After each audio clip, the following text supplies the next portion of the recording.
கந்தப்பம் எப்படி செய்கிறதுன்னு பார்க்கலாம்.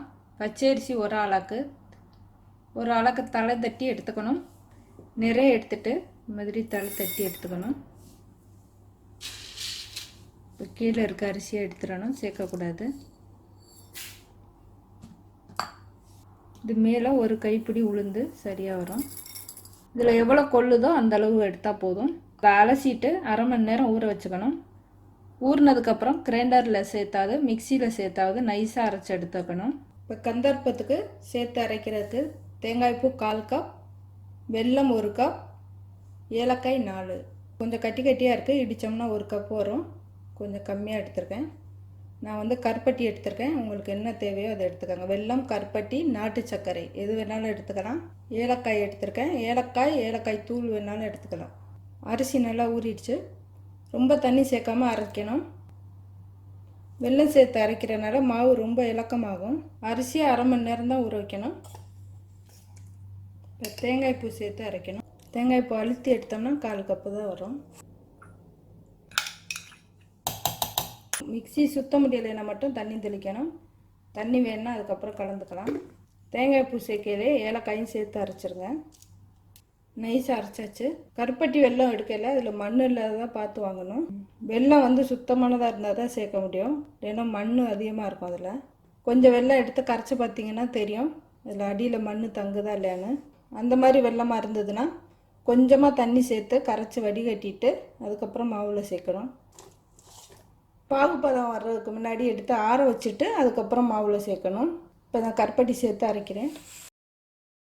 அரிசி நல்லா அரைப்பட்டதுக்கப்புறம் தான் வெல்லம் சேர்த்து அரைக்கணும், இல்லைன்னா மாவு வந்து அரைப்படாது. நைஸாக அரைக்கணும். இப்போ மாவு அரைச்சாச்சு. தேங்காய் பூ முன்னாடியே சேர்த்து அரைச்சிடணும், இல்லைன்னா கட்டி கட்டியாக கிடக்கும். இந்த மாதிரி இருக்கணும் மாவு. இதுக்கு வந்து அதிரசத்துக்கு மாதிரி நிறைய இனிப்பு சேர்க்க வேண்டியதில்லை, 3/4 இனிப்பு இருந்தாலே போதும். மாவு எடுக்கையில் பாத்திரத்தில் வச்சு இந்த மாதிரி இழுத்து விட்டுட்டு எடுக்கணும். அப்போ தான் கீழே வடியாமல் இருக்கும். மாவு இந்த மாதிரி நல்லா கலந்து விட்டு எடுக்கணும். கந்தர்ப்பம் பொரிக்க தேவையான அளவு எண்ணெய் வச்சுருக்கேன். மிதமான தீயில் வைக்கணும். இப்போ எண்ணெய் காஞ்சிடுச்சு. இந்த மாதிரி சின்ன கரண்டியில் எடுத்து ஊற்றினோம்னா சின்ன சின்னதாக வரும், பெரிய கரண்டினா கொஞ்சம் பெருசாக வரும். உடனே எடுத்துடலாம்.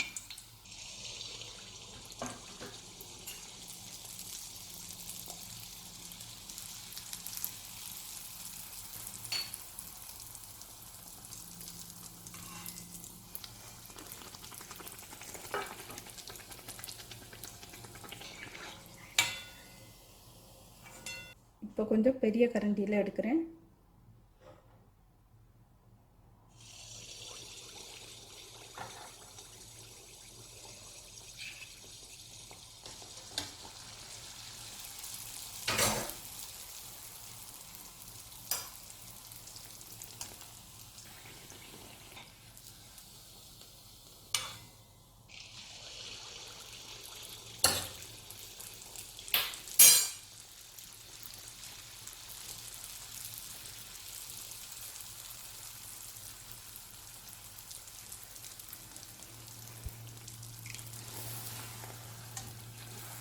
மிதமான தீயில் இருந்ததுன்னா மேலே செவந்து வராது சீக்கிரம்.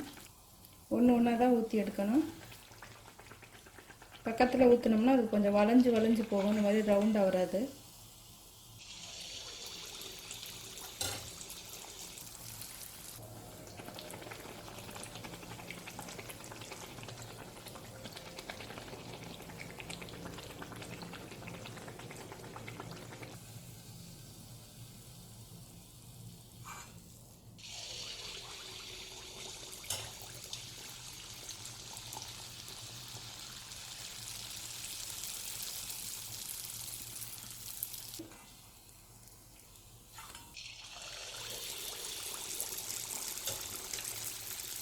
எடுத்துகிட்டு போய் ஒரே இடத்துல டக்குன்னு ஊற்றிடணும், ஏன்னா இந்த மாதிரி பிசு இருக்கிறமோ.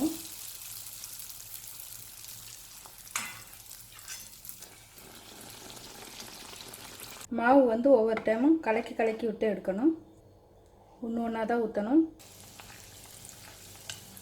இந்த மாதிரி எண்ணெய் எடுத்து மேலே ஊற்றணும்.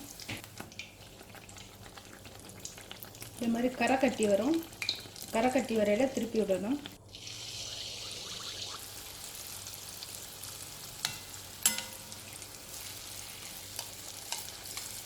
இது மாதிரி எண்ணெய் அள்ளி மேலே தெளித்து விடுங்க.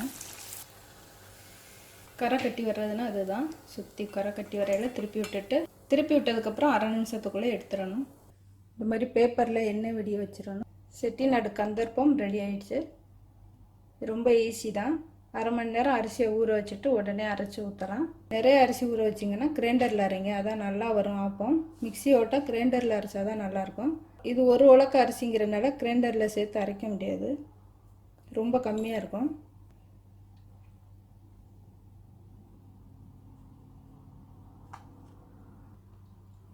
நன்றி.